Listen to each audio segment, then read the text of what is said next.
welcome to I Do This for a Living, a show that questions everything about work culture and asks how we can spend as much time and energy on the things that matter as we do on the things that pay.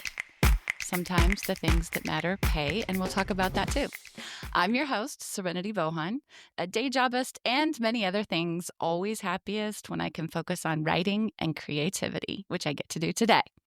Today's guest is Caroline Starr Rose. I'm going to let her introduce herself. That's part of my shtick here, but I will explain how she came into my life. Caroline is my personal exhibit A that good things can happen through the internet. I met her in the comments section of a bookish blog that doesn't exist anymore. We later met in person when I was flown to her city for a work trip, and she graciously met me at the airport, right? The airport for a chat. Caroline and I love many of the same things, and she is one of my dearest encouragers when it comes to my writing. And this podcast, she agreed to be a guest before I had even quite worked up the nerve to begin. So, Caroline, I want to ask how we know you and let you introduce yourself, but I have an idea for it. Okay. If you're okay with it. So the whole conversation is going to be about us getting to know you, but let's set the stage. Since you and I met online, I'm thinking you can introduce yourself with the question, where can I find you? Where can we find you? But 3 different ways. So where can we find you online? Where can we find you on a map? I mean, you don't have to give like cross streets and coordinates, but and where can we find you at your happiest? Oh, that's fun. The only place you can find me online at this point in time is at my website, Caroline Starr Rose, and that's star with 2 R's. I blissfully left social media in 2024. I think it was October 2024 when Meta stole 3 of my novels for Oh my the gosh. Chat GPT training. I decided I don't think I would like to spend time anymore on these sites if they are taking from me, and why would I wanna spend time here anymore? And I have to tell you, my hand was forced, and it has been delightful. So I wish it hadn't happened in that way, but I am so happy to no longer be on social media. So Amazing. We may have to come back to that. okay, so you can find me on my website, that's number 1. Number 2, you can find me in Albuquerque, New Mexico. This is my hometown. I moved here in 1st grade from Saudi Arabia, of all places, and I have lived here most of my life, off and on, but most of my life, and I love, love, love New Mexico. It's the land of enchantment, and it just thrills my heart. And the last question is where you can find me happiest? At your At happiest. my happiest. I told my running partner this morning, it's getting warm enough now that when I come home from our Thursday morning run, I can sit in the backyard and after I've watered my garden, have my cup of coffee and do my New York Times crossword. And I am so happy. In those moments, I think, I have the greatest life. This is it. Oh my Sitting in the gosh. sunshine with my cup of coffee. Love it. Love it. Thank you for answering those. I'm going to come back probably to some of that, but let's start with a segment that I'm calling billable hours. Okay. What do you do for a living? I am a children's author. I have published at this point 5 novels for young readers, so middle grade novels. They can be classified as books for 8 to 12-year-olds or 10 and up, depending on the publisher. And then I've also published, I think, 5 picture books as well, and those are for readers 4 to 8. Amazing. Amazing. Can you answer this question as long or as short as you want? How did you get there? Wow. Wing and a prayer and I call it here, this is the term that I use, maniacal optimism is what got me here. Amazing. And what I mean by that is I was driving this publish or perish dream hard for 12 years, and I wasn't sure if it was crazy or this was going to actually happen. But to the best of my ability, so much of this is luck and timing. But I firmly believed I had something to say. I wasn't always sure what the something was, but I believed I had something to say, and I believed my writing could only get better the longer I practiced, and I practiced a whole lot longer than I ever knew I would need to, and that's great because I don't think I would have had the courage if you had told me it would take me 12 years to find an agent. It was novel number 4 was my first book to sell. I had written 6 picture books and 4 novels. Novel number 4 sold. That was my first book, Maybe. Picture book number 5 sold. That was Over in the Wetlands. But everything else, those ended up being practice manuscripts. And they still sit in a shelf somewhere? One, I took a chapter from and it ended up, I changed it and it ended up in an anthology. But everything else, yeah, You call it practice. practice. Oh my goodness. So, my next question would be for people who, maybe even younger people who just have an inkling, I might want to be a writer someday. What does it take to get to where you are, would you say? Like, what's the bare minimum? What should you absolutely do? At first, you need to be a reader, and you need to be a Beautiful. passionate reader, and you need to read everything. Well, maybe not everything, almost everything. Read things you want to read things that might not be your first choice.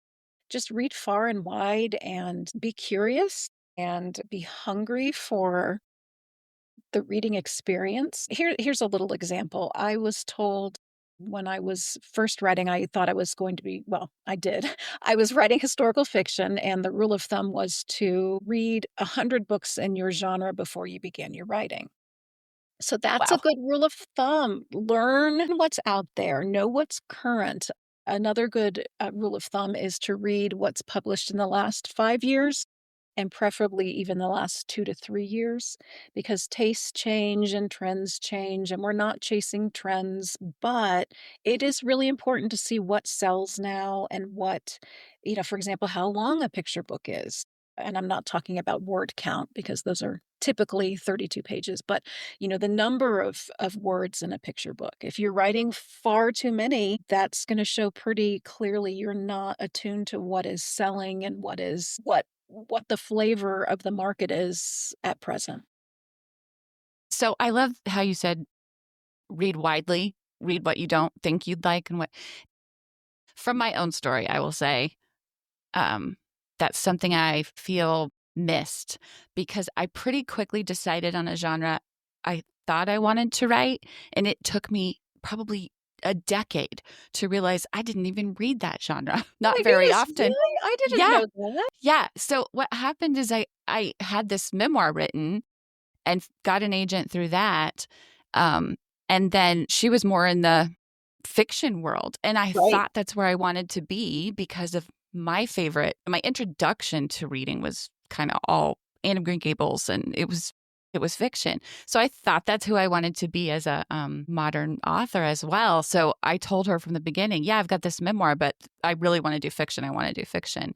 And the story I had in my mind felt young adult. So I went that direction. So I tried to write that for years. And I really didn't even read that genre that much. It took me forever to figure it out.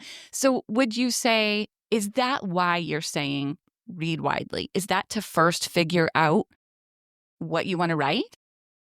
I don't know, actually. Maybe I guess that is part of it. I think read widely because you need to know just like we are hopefully little human sponges that want to embrace the world. That's how I feel. I want to, like, Absolutely. I just came home from a philosophy class. I just signed up for a continuing ed philosophy class. Goodness. Like, I want to be a lifelong learner and I want to be well read. And if I'm someone who claims to love reading, then my gosh, I want my fingers in all the pies, I just like Absolutely. I want to sample and I want to know. And I think that's one reason I've been in several book clubs over the years, but for the last 5 years or so, I've been in a local book club. There are around 10 of us, and we call ourselves the Dead Authors Society. You have to be dead to be read. Love it. I love We're we're classics, but how do you define classic? Well, we've decided if the author has passed away, you're in the running for a read. And, I've read a lot of things that I wouldn't have chosen on my own, and it is so good for you.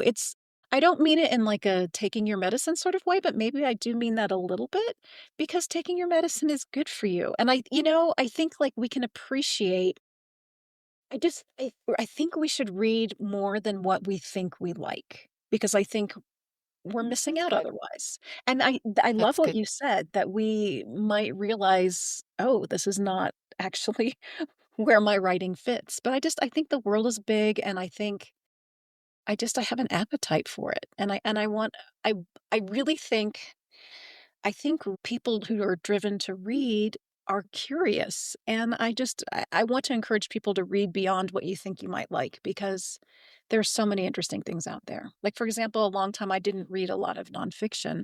I just felt like I just could take it in little dribs and drabs, but I think it's so interesting. And, maybe it's easier to listen to nonfiction for you rather than to read it. So there's so many different ways that you can come to literature. It's such a gift. And I get really excited talking about it. Yeah, I can see you're one of those people who, like, does it ever stress you out that you can't possibly read all the books you want to read?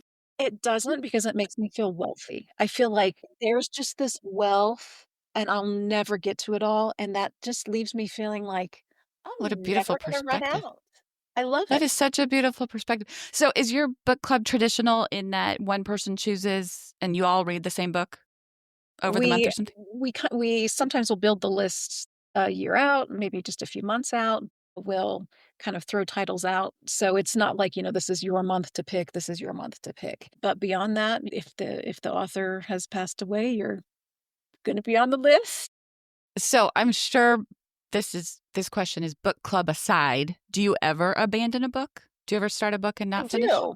Okay. And I do. There are times where I felt like that was awful, and then I was fine not doing it.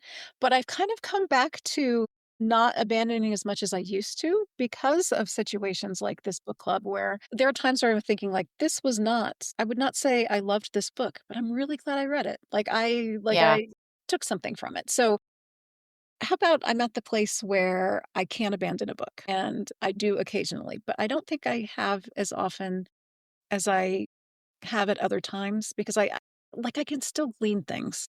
Mhm. And Yeah. sometimes what I glean is that first indication that you should have abandoned it was a good one because it just never caught my fancy. But now I I know for had sure. I was a never abandoner for a while because I was testing, like, what is my taste or Yeah, whatever, and I didn't feel like I could abandon any. And then I've changed. Now it's more the same. I don't read enough books a year. I'm in kind of the 34 to 50 range. That's how many books I typically that's all right. get to. And so now I will abandon just to get to books that are going to be more meaningful to me. But I try to use Austin Kleon's advice. He says, keep reading if you want to keep reading. Like, Yeah, you don't have to judge. Is it good? Is it bad? Do I like it? Don't I like it? Why don't I like it? Will I learn something? None of that. It's just, do you want to keep reading? Then keep reading. If you don't, don't. And it's sometimes still hard because you kind of want that green check mark yeah. once you start, but I try. So let's get back to the writing career for a minute. Again, kind of thinking of people who sort of know nothing about the profession and what it would really be like. Okay. I would normally ask, what are three things you do almost every day on your job? But the way I think I want to ask it for you is what's three or just some things that you think people might not realize a writer has to do that's part of the writing life? I think revision is a huge eye opener for a lot of people. So before I sell a book, I have drafted it and I have brought it to my critique group and reworked it. So I've several times over, I would say what I send to my editor that first time has already been picked over, not just by myself, but by others. And it's the very best I can make it at this point in time. So this is not a first attempt by Yeah. any means. And then it goes to her, and we go through if it's really great shape, it'll be 2 rounds. If it's in not so good shape, it could be 4, even 5 rounds of edits together. And what that looks like is she will send me a little letter, and here's one that's sitting on my desk right now My from my last goodness. novel. You can see it's all single spaced, and this is quite short. This is just 3 pages. I felt like, wow. But I've gotten like 10 or 12 page letters And the first paragraph is something just so flattering, like, "I love these characters, and you've just done so much to, this, that, and the other," just buttering me up. And then which, I mean, these are things too that she believes to be true. But then the rest of it is telling me all the ways in which the book is not yet working. And it is an intense it feels like I'm taking a class that has been designed just for me. So, like, the subject matter is the book, and my professor is my editor, and she is pointing out, the pacing here is not working. This character's motivation doesn't make sense. It just all of these different things. And she'll say things like, back on page 34 when you first mentioned this, that, and the other, and then on 96 when this happened. So it is this like a course designed for me, and it's a course to make my work better in the end. And so, I'll get maybe 12 weeks to work on this, and then I'll turn it back in, and a few months will pass, and I get a new letter. And that new letter opens with that nice little paragraph again. Heavens. And then pages and pages of all the ways the book is not working yet. It is a rigorous process.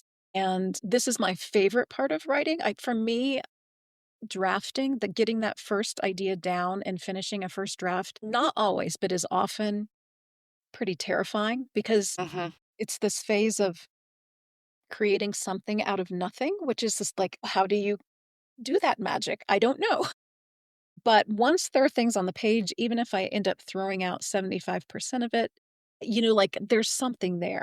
And that's another thing. Like one of my novels, I ended up throwing out 75% of it twice. So Oh my goodness. it's a very fluid experience. I think a lot of times people also think like you go in and like, boom, I know the story. I know the beginning, the middle, the end. I know all the high points. And they think there's small tweaks that might take place. No, this is like major renovation. And not every book is the same, and some requires more heavy lifting than others. But that is the meaty part of this experience. I don't always know how to do the edits, but, it's showing up within that deadline day after day, looking at my letter, looking back at the manuscript, looking at notes I've written to myself. It's calling meetings with my agent or my editor and saying, "Hey, when you talked about this, I'm just about to get to that point and I have no idea what to do.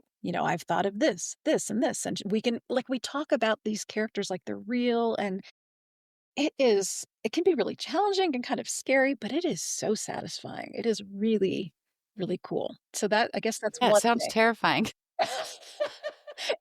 There are times I've lost sleep. There are times I've lost sleep, I but know there's one of the podcasts I listen to, Happier with Gretchen Rubin. I think you told me about yes, that. You did did. I? You introduced me to Gretchen Okay, I Rubin. love that.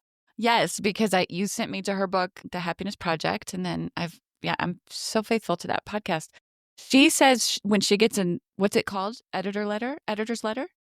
She has to, she has just taught herself, don't just sleep on it at least once before you go Yes. back. Cause the emotion is a little bit hard to take in the beginning. Well, there's so much information, like, after page 5 or 6, like, you're not even registering anymore. And so I find my dog passed away last year, but I used to put it aside, take the dog for a walk, make dinner, let this kind of percolate in the back of my mind so that when I did look at it the next day, some of these ideas are already starting to come together. I mean, there'll be things in this letter where I think, "Oh, yeah, I kind of thought that wasn't working." Then there'll be things like, "I had no idea that wasn't working." And I can start to it once you have read it, set it aside, and then come back to it. You don't realize, but you've been kind of building these connections in the back of your mind as to, oh, okay, that makes a little more sense. And perhaps I'll head in this direction. But yeah, time is huge in the writing process. Just the time to explore and sometimes learn what you don't want to say. Making those wrong turns is part of the process. See, that's a great sentence for life and writing. It's Making wrong easier to turns is say when sometimes. you're on the other side of it, let me tell you. Does anything else come to mind that might surprise people as part of the writing process, especially younger people who haven't really Yeah. looked into it? Well, I'll say this with picture books, a lot of people ask me if I am the illustrator as well, and I'm not. I do not have any skill in that area. But one thing that really surprises people is that, for the most part, publishers work quite hard to keep the author and the illustrator separate. And the reason that is because they don't want the author to be pushy with the illustrator. The author has already done her work, written the story. You might have a few notes. It's ideally the manuscript is clear enough in that it can communicate. If you have an idea for an illustration that is not spelled out in the language, hopefully your manuscript is pointing toward that. But if it's not direct, you can leave a few art notes, but you're encouraged not to leave very many art notes because you want the illustrator to have the space to tell their part of the story too. And if you're looking over their shoulder saying, "Excuse me, that's not what I was envisioning," well, too bad. This is not your part of the story to tell.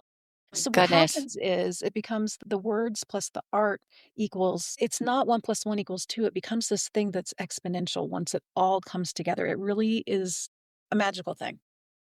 What if someone is dreaming that they're going to be a writer illustrator? They're going to write and illustrate their own books. Would you say there's no chance, or I would not say that, and this is okay? not my area of expertise, so don't take this with a grain of salt, because I do know there are some people who have illustrated, have written, and then have illustrated and written their own books. But, for example, you might turn in a manuscript and they might choose a different illustrator for it. My understanding is the more established you are, the easier it is to sell as an author illustrator.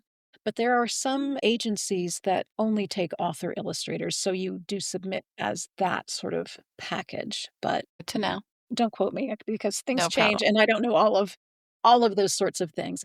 I know especially if you say if you want to be traditionally published and you've written a picture book manuscript and you say, "And I want this person to be my illustrator." Good luck unless you're established and that person is already coming in the door with you. Wow.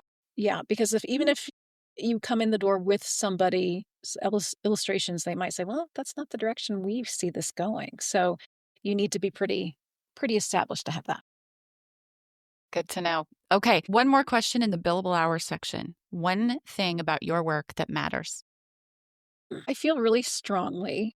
People sometimes ask me if I'm going to ever write for adults, and I think that's a very innocent question. But what I can hear in that, fair or Uh-huh. not, I think I know where you're going. is that what I'm doing now is practice and that, the adult books are the books that are the most worthy. And what I think is children deserve my best. These books are the books that shaped me as a human being more than any other thing I've read. And I read broadly, as we've already discussed. I want to be a part of that. So I'm trying to think of what your question was directly. I know this tied into it. How your work matters. How my work matters. My work matters because I want to write to what it means to be a child. I want to honor the childhood experience.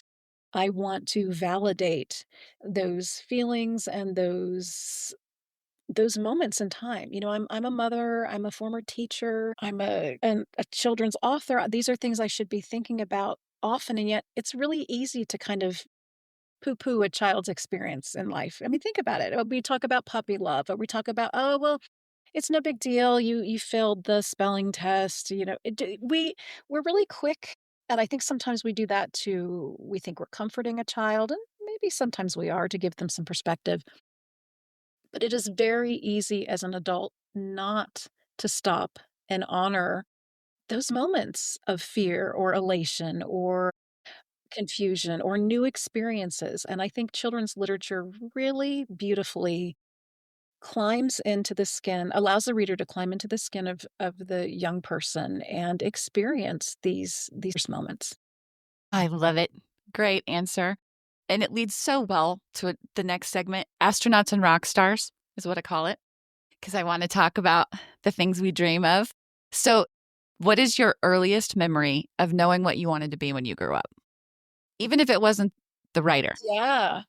Well, speaking of astronauts, I had the Space Shuttle Columbia poster on my wall for Oh my years. gosh.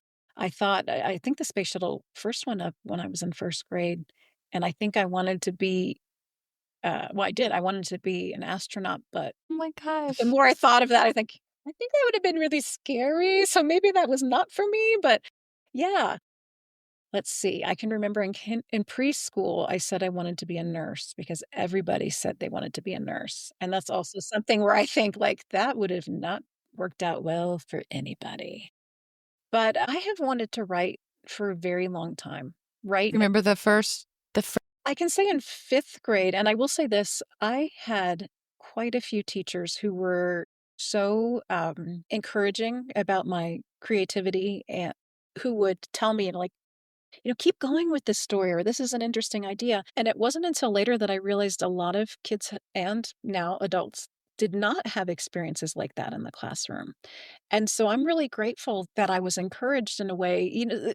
I think there's so many times we become afraid of creativity or unsure of our abilities. And to be told just matter of factly, you're doing this well, or this is very interesting, tell me more, became very kind of became a part of me, that this was a part of who I am. And so I'm really grateful that I had teachers that encouraged me to write more. But I will say in 5th grade, I had a friend in class, and we would write when our schoolwork was done, we would write stories for each other. We would take a piece of paper, fold it in half, the title page, and then there would be front, back, there'd be 3 pages, and they would always be a cliffhanger, and it was a series, and we my wrote goodness. 100 books in our series for each other.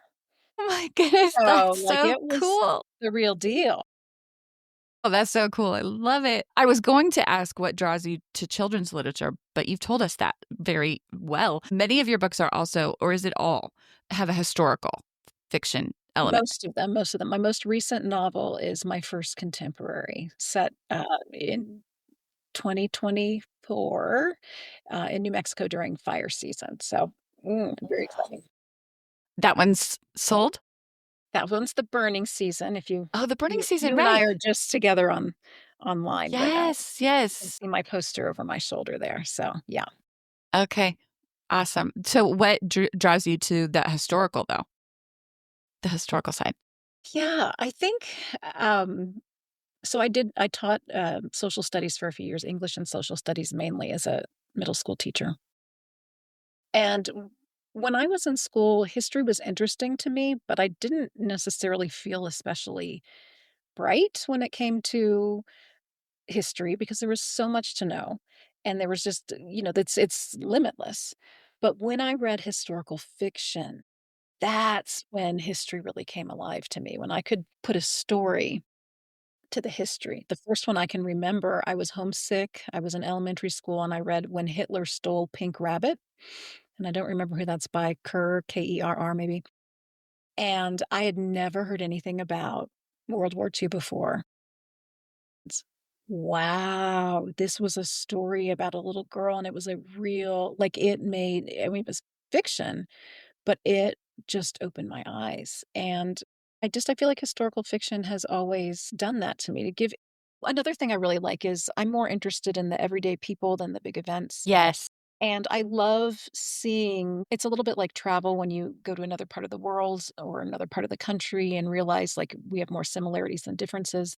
I mean, across the ages, that's true too. What might be considered a luxury 500 years ago is very different than what would be a luxury today, but that longing for that thing is the same.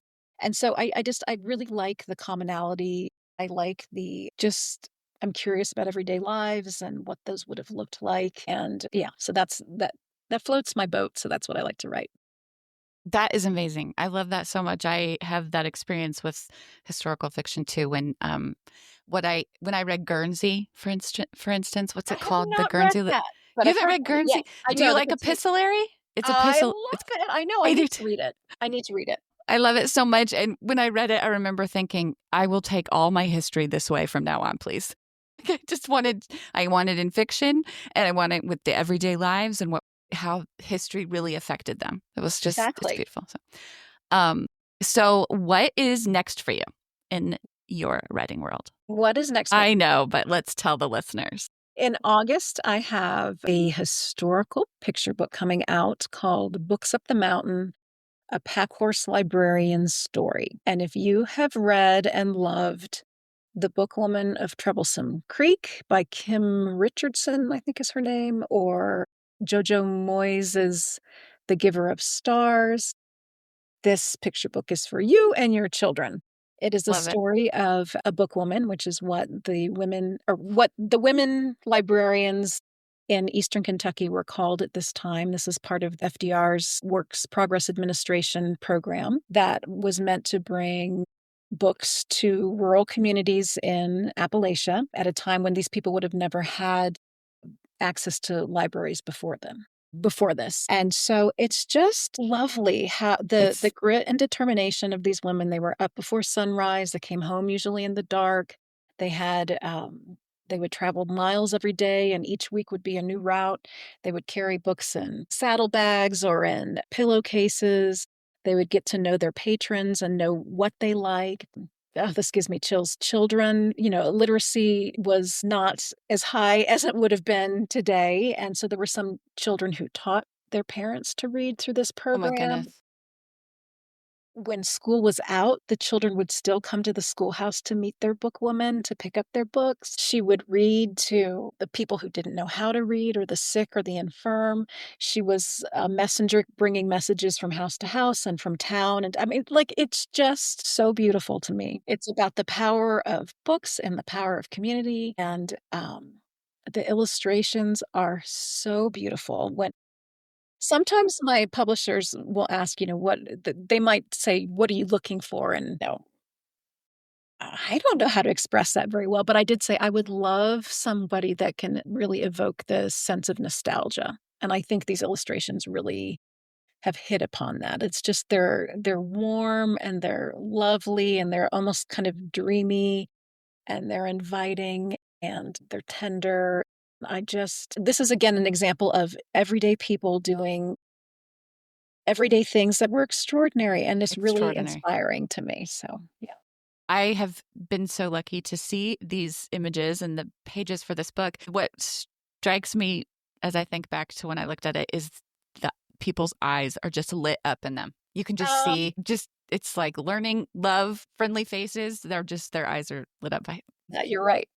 I also noticed that, so at the end of the book is it written in prose or poetry, verse? I think it's poetic, I would It say. is. I did too. I thought it was somewhat verse like.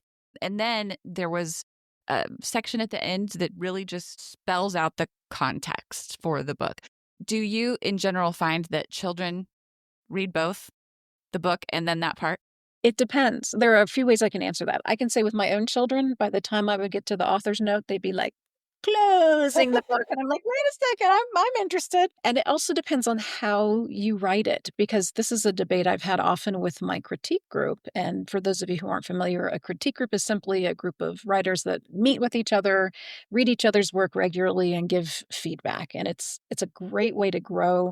You start to hear each other in your head, and you can also, in seeing other people's weaknesses and strengths, you can better see your own weaknesses and strengths. So it's a really good, and you really become good friends. But one of the long-term discussions we've had in that group is, who is the back matter for? Is it for the parent? Is it for the child? Is it for a combination of the two?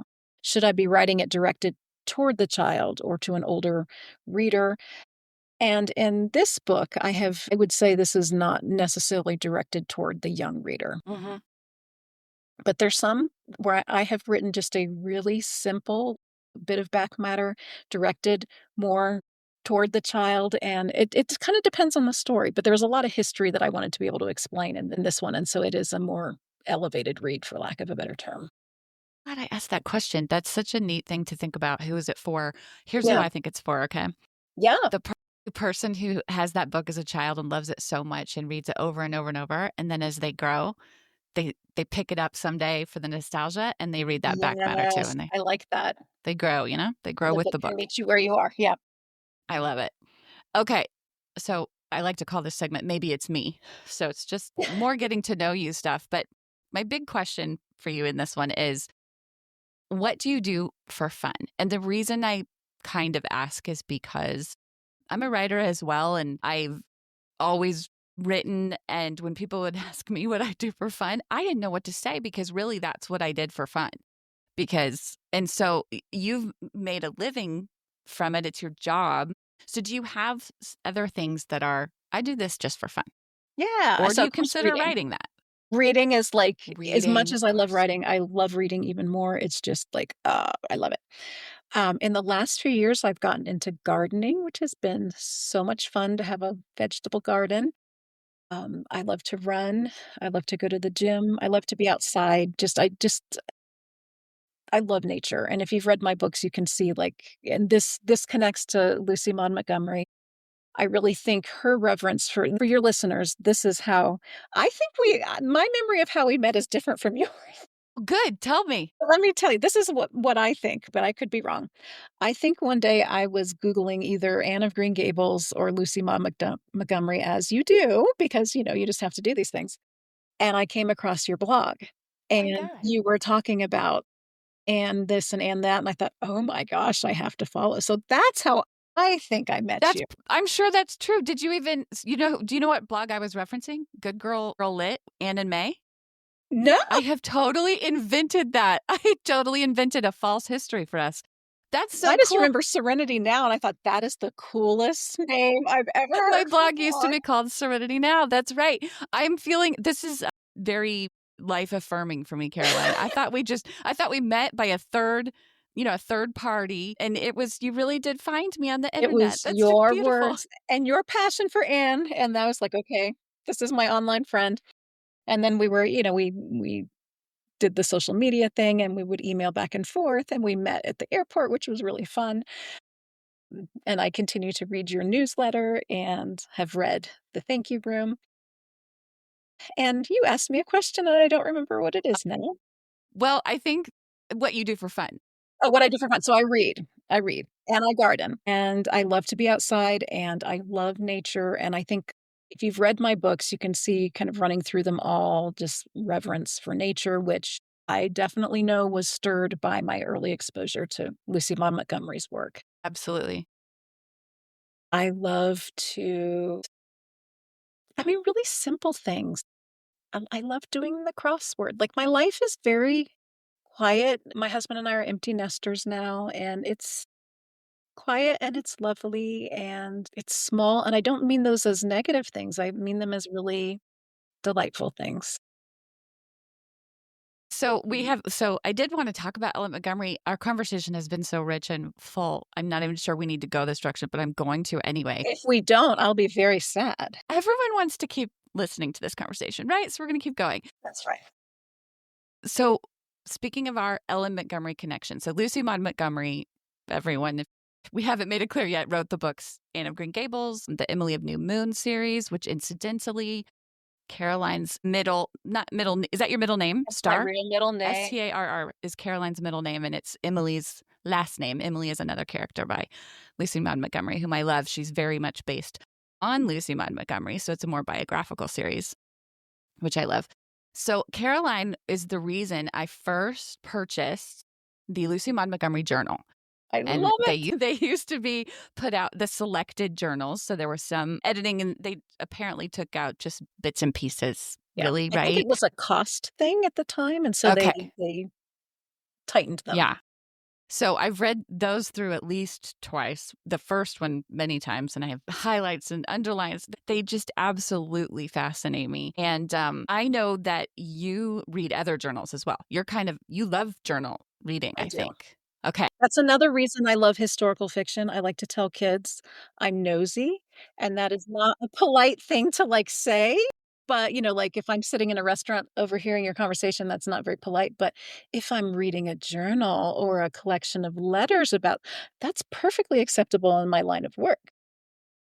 Oh, I love it. That's so good. I kind of wondered because is Ellen Montgomery really the only journals I've read? And so they're my only kind of Well, you started with cream of the crop. okay, I was going to ask you if reading her journals is a unique, special experience or if they're pretty much all the same or Oh, what you kind of, okay, 'cause tell we us both what I you mean, we're think. both, we can say we're coming in with a very strong bias here, but they are they're a study in are we truly able to record a life? Like, that is such a good question because she started journaling at 14 and continued until her death at 67, I want to say. And, she knew 1908 when she was 36, I want to say, is when Anne came out, and she was famous immediately. I mean, that was an instant bestseller. And so she had a sense pretty much from that time on that she wanted someday these books to be made public. And so we know she also recopied things. And there were times where there were like pages that were cut out. And so how much editing went into like she worked very hard to be truthful, and she talks about that I want to present myself truthfully.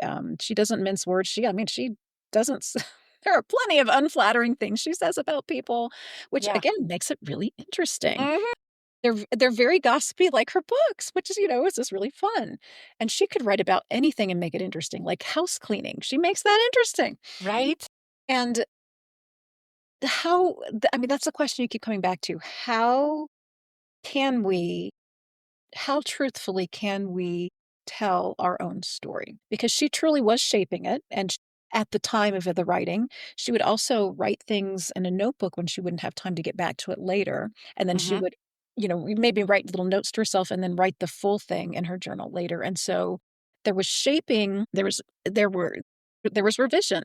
There was, that writing process. There was shaping going on of the story she was recording and what she chose to write, what she chose to omit. And when these first came out in the 80s, the selected journals, there were people still alive who knew her at that time and were shocked. Like, this cannot be the woman we knew, Oh my goodness.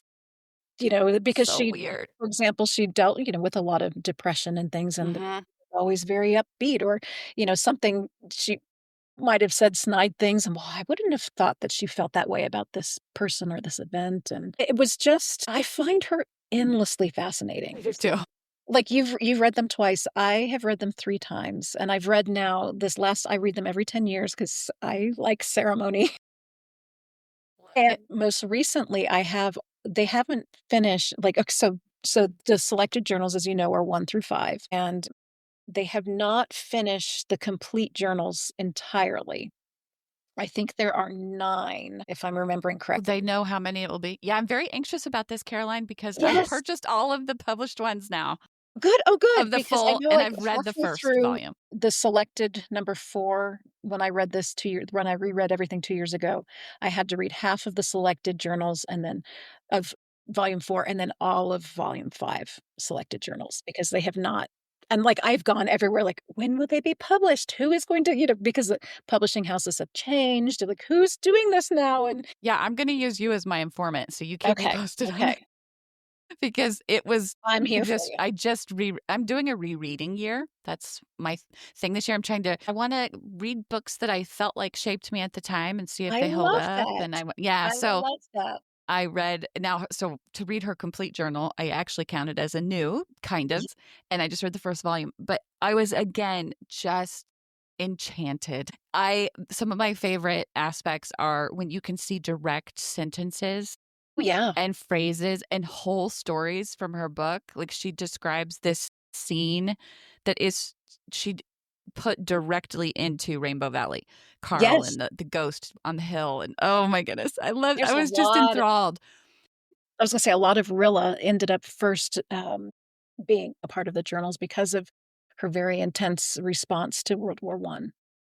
And so it was a place for her to practice ideas and to record. It was a huge piece of her writing practice, that journal. The journal. Did you listen to the latest What Should I Read Next podcast? I just read the transcript yesterday. Uh-huh. My gosh, and I didn't realize have you listened to that Great Courses that she Great has done? courses. No, I haven't. So I think it ends up being like 2 hours about our friend Maude, Our and I friend Maud, believe she went by Maud, everyone, she Lucy went by Maud Maude, Montgomery. and I believe as I was reading the transcript, it was the woman who was on Anne's show who did the Ellen Montgomery Great Courses class, so that was fun. Okay. That's worth Yes. What looking Should I into. Read Next by Anne Bogel is a podcast about books and reading. And the latest guest, as we're recording this today, was the chair of Ellen Montgomery Studies at Prince Edward Island University, right? I believe. Kate is So her name. I'd have to look. I immediately thought of Caroline as I was listening and I was just drinking it in. She mentioned that there's some speculation that sometimes Ellen Montgomery went the other direction, that she put things in her journal that she had put into a book. She liked how it sounded so much. She went ahead. Yes, that's very I don't know. possible. Yeah, I don't know. yeah. I So believe there are mostly. certainly things in both places, so, Yeah, yeah. I like to believe it went the other way, that she was working it out in the book. I mean, one of my favorite quotes by her, when I saw it in the journal, I was just flabbergasted. Do you know I what I'm want to see talking what it about? is. I There's have. so much there's so much in the world for us all, in men and women. I don't know this one.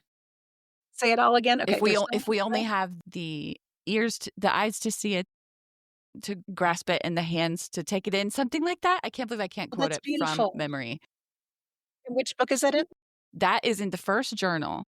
Okay. And it's quoted in Anne of the Island when the girls are all talking about what they learned in college.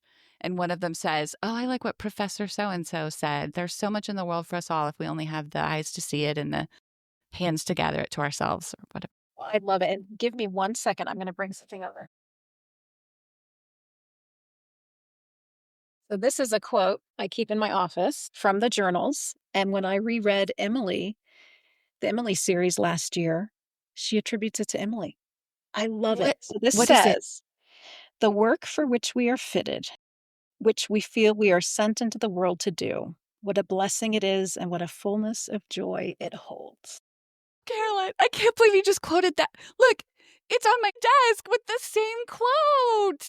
That is so Carrot funny. Top Carrot Top Paper Shop Yes, on Carrot Top Paper Shop. Yeah, Etsy. Everyone has the most beautiful bookish illustrations and things. But oh my goodness, we both have the same. and That it's from quote just, Emily, and it's she my attributed that heart. to Emily years later, and I love that. I love that so much. Another favorite thing for me about the journals, when I read Ellen Montgomery's journals, it's very strange, but I feel like I'm reading what life could be if I make certain choices and and it's almost like a cautionary tale in some ways. It is those are my exact words when I've talked about her. I love her to pieces, Mhm. and there are pieces I see, um, that I am prone toward, Me too. that her choices, her life, yeah, the Yeah, roads I don't want to go down, and I don't know how specific we wanna get here, but I do wanna share this, that she dealt with depression. Her husband also had issues of mental illness, and we have some similarities in that we were both teachers, authors, we both have 2 sons, and we're I am a Presbyterian minister's wife, and she was a Presbyterian minister's my wife. goodness. And so, some of the times I would just be so sad because it was because of the time, I'm sure, but also because she was a very prideful woman, and she would claim this of herself as well, but she needed support. She Yes. needed help, and there were so few people. I can think of 2 friends that she confided in as to what was really going on in her life and in her family and in her household. Freed, Yes. who Freed who was and Nora Lefergie, is it Nora, Lafergie? that's I don't know right. how you say And her name. Freed died in World Yes, War One. yes, and then Nora, they really weren't in touch for a long time. She had been I think she had been a teacher in Cavendish, which is the town that is where Maud grew up, which is like Avonlea. And I think she had either boarded with her family or had been nearby and they had been chums. And so there was a long time they weren't really much in touch. And then her friend Laura Pritchard, who she met the year that she went to visit her dad in Saskatchewan or live with her dad for a year, there was a long window of time where they weren't in touch either. And so her journal was that friend. It was her And solace. it is a very and she admits this too, it's probably a very skewed picture of her life because it becomes the place where she can just bemoan hardship. But yes, and there's a cautionary tale in lighter ways too, like, pride, and, like, there are times where, like, "I will never speak to that person again," and I'm thinking, "Okay, let's forgive." There's the smallest things that I connect to. I don't have the big picture things like the pastor, being married to a pastor and things like that. But in very little ways, I will see myself. She had a recurring dream that Mm, she discovered extra rooms in her house. And she described it like, that dream where as if everyone has it. And I have that dream, but I didn't know other people had that that's dream. wild. Oh my Have you ever goodness. had that dream? No. Yes, it's just, yeah, you fall asleep and you're in your house and there's all these extra rooms that, oh yeah, I forgot we have this room. I can do this with that. And I always wake up hoping that it's God trying to tell me you have everything you need. You have enough and you just need to you just need to make use of it, that kind of thing. But she had that dream. She also had an intense fear of cancer, actually. Yes. Oh Yeah. my gosh, Serenity. Yes, she did. And Yeah, she she was was actually at the end of the first do you remember at the end of the this is feels like so much insider talk here. I hope other I people know. So remotely niche. interested in what we're saying. But the end of this first selected journal, I don't remember where it falls on the other 2 now, but where she calls it her white nights, where she can't sleep, Yes. and she is taking care of her grandmother at this point, and she's left teaching, and she is just so distraught, and it's not until later we realize she thought she had found a lump in her breast and, Absolutely. thought she had cancer. Oh my goodness, I yes, that connection. Yeah. I related to that so much. And again, with the cautionary tale, I feel like so I was that way as a child. Every little mole, I have cancer. I have cancer. My dad would always have to tell me, it's not a tumor, which is from kindergarten cop. But anyway, and he would, it's not cancer. It's not cancer. And then for me, one day it was, I've experienced it and it took that fear. It really, I faced it. I got through it. And so now, I mean, I still have those little scares, don't we all? But there's this growth that I experienced because I discovered, oh, you can face that and you can survive. And she didn't get that. Like she only No. had the fear her whole life. And Yeah. I think the same thing you do about the support. She had such a rich inner, what do you call it? Inner nature. She lived in her head. She had these whole worlds in there and a real understanding of the spiritual side of life and all that. And I feel like if we can believe her journals, she did not have enough people that she could No, converse about no. those Yeah. things. Yeah, Yeah. and I think that was another thing people found surprising who knew her because she was jolly and Yeah. she loved life. She loved a good meal and she loved, cats and trees and nature and flowers and eating caramels while she read books, but so I think people were you she was able to mask her distress pretty successfully, but I think that the longer that went on, the more that came apart, but yeah, I just it's there's a sadness, but it you know what it does? It just makes what she was able to produce that much richer, and you do see when you Yeah. know the undergirding of her life, you can you can see the light and the dark in the stories, and You can. That's true. Although one that was so eye-opening for me when I read her journals, the darkness that she experienced often, because that's exact opposite what I go to her books for. I yes, literally enjoy life more. It is more vibrant. I am more at peace with life when I read her books. They are and just pure joy to me. I think they did that for her, and she knew that she was offering that to readers too, and that was, even in her darkest moments, I think she knew I know she knew, this is like, this is what I was put in the world to do, and, I can offer this to the world. Do you journal, Caroline? I do. I have over the years, I've done it differently, but the last 11 years now, and I know that because of what I'm about to tell you, I have 5-year journals. Have you seen those before? Yeah. So I'm on year 11, volume 3. And that's been a really fun discipline just at the end of the day to write a few lines. And I really loved being able to look back because the things that feel so big, it's just a reminder you make it through. And the things that weren't so big sometimes grow bigger. I mean, like you're able to zoom out and get some perspective. And just making simple notes too has made my memory of the last 11 years, I feel, are much more specific and vivid than the years where I've journaled off and on. So that's been interesting. That's amazing, and it's blowing my mind because I'm the same. I used to journal when I felt like it, which was Mhm. often, and it would just Yeah, be me too. feelings and emotions. In fact, I tweeted during COVID in 2020, as you said, Ellen Montgomery captured World War I so well. I mean, she journaled actually what was happening, and then she was able to write Relive Ingleside so vividly and accurately. And I wrote, if I ever have to write about COVID, I'll be able to tell you how I felt. That's pretty much it. This is how I felt. Feelings, feelings, feelings. But I'm the same as you. Now, I do that as well still when I feel like pouring it out in handwriting. But I do a few lines every single night, just what the day was. And today I used it. So last night I went to a movie. Project Hail Mary is so good. It is so good. It Oh is my so goodness. good. So I went last night and I was the only person in my theater. I'm in a small town and I was the only person in the room. And it's the third time that's happened to me at that theater, My which goodness. part of that is because I like to go to the movies when no one else gets to go to the movies during the workday or something if I can. But I was wondering which movies they were. And I went back to that journal and I was able to find each one. Oh, I love that. I love Yeah, that. last April, last November. And now here I went to movies all alone, just me enjoying my popcorn and my movie. So did you read the book too? I have not read the book, but I'm so going to now.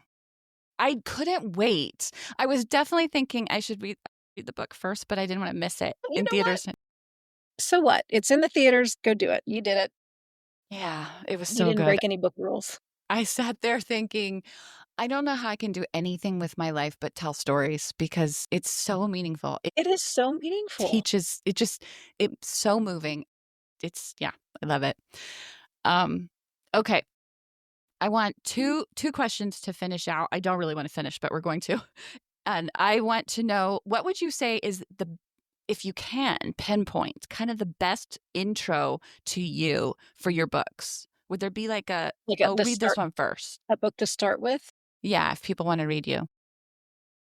Well, one thing I haven't talked about, I'll just mention quickly, is my novels are both verse novels and prose novels. So if you're not familiar with verse novels, they're stories told through poetry. Some people like to debate if they are truly poetic. That's not for me to decide. So call it verse if you feel better with that. But so my very first novel was a verse novel, and that's probably the best place to start. It's called Maybe, and it is a historical fiction set in 1870s Kansas. And I I describe it as Laura Ingalls Wilder meets Hatchet, if you're familiar with those books. So it's a survival story about a girl who has her family is hard up for money, and so she's pulled out of school to be a maid for this young couple that is not doing so well, and she suddenly is left alone by herself 15 miles from home with no way to communicate to her family that that's the case, and she doesn't really know exactly how to get back.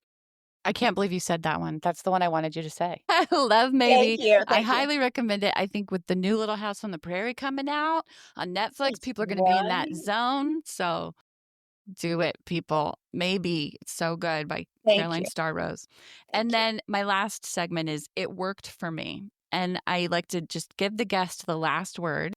We've actually talked about a lot of things today like this, but do you have something specific to add here? A good read, an activity, anything big or small that has worked for you or maybe regularly does to help you find or feel more meaning in life? I'm going to share a quote, and I got it from Austin Kleon. So back to just making connections here. I can't. And it's a Henry David Thoreau quote, and I will say that when I was in school and we would read bits and pieces of his work, I thought, "This guy's really interesting." And then in my Dead Author Society book club, we read Walden maybe 4 years ago, and I thought, "Oh my gosh, I've always wanted to read this, but he's so kind of preachy and pretentious, and this is kind of dull." But he has said things over the years, well, years long ago, but things that have really struck me. And so I've realized, I want to give him a second chance. And it was just a few weeks ago that Austin Kleon talked about Thoreau's journals, back to Mm-hmm. journals, being some of his best writing ever. So I've just checked that out of the library and it's in my pile of many things to read. But this quote, Austin shared, I think 2 years ago, and I liked it so much I wrote it down and then I promptly forgot it. And then he shared it again last fall. And I Oh, I thought, so know what this is going to God, be. do you know what this is? I think I do. It's one of my quotes as well. Go for it. What Yes, is I it? love it. Live in each season as it passes. Breathe the air, drink the drink, taste the fruit, and resign yourself to the influence of the earth. And I love how this can be applied to life seasons, seasons of the year, seasons of parenting, seasons of work. It's just live in the season as it passes. And because there's, so many times I'm looking what's next or what do I not like about this moment in time. But here I am in this moment of time. How can I breathe the air and drink the drink and live in this moment? So that's just something I've been thinking a lot about. And it's something that I have tried to bring into this year with some intention. Was that the same quote? No, but I think I Now I was wanna on the wrong author anyway. We can't have all the same twin That's moments throughout. We had so many this episode that that is true. we had to fail somewhere. Thank you so much. This has been the most delightful conversation for me. It's been And really I fun. appreciate you. I hope this is what I hope. You gave me the courage to do this podcast. I wanted to so much, and you agreed to be a guest, and I feel like you put me at ease. I'm hoping I can get in a rhythm now to where I can put my guests at ease like you put me at ease. That's my goal. Well, you have made me very comfortable. You Good. have such a great voice. I have always loved listening, or not listening, but reading your newsletters and your thoughts about work and life. And so this feels like just a really natural progression for you. So I can't wait to see where this goes. I appreciate you so much. Thank you. Likewise. Thank you very much for being here. My pleasure. My pleasure.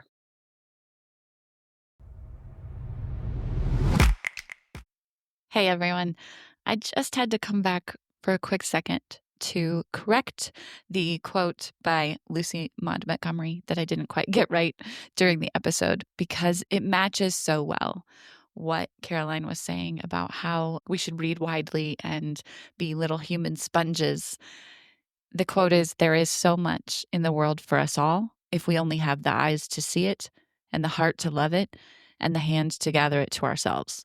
So much in men and women, so much in art and literature, so much to enjoy and delight in and be thankful for."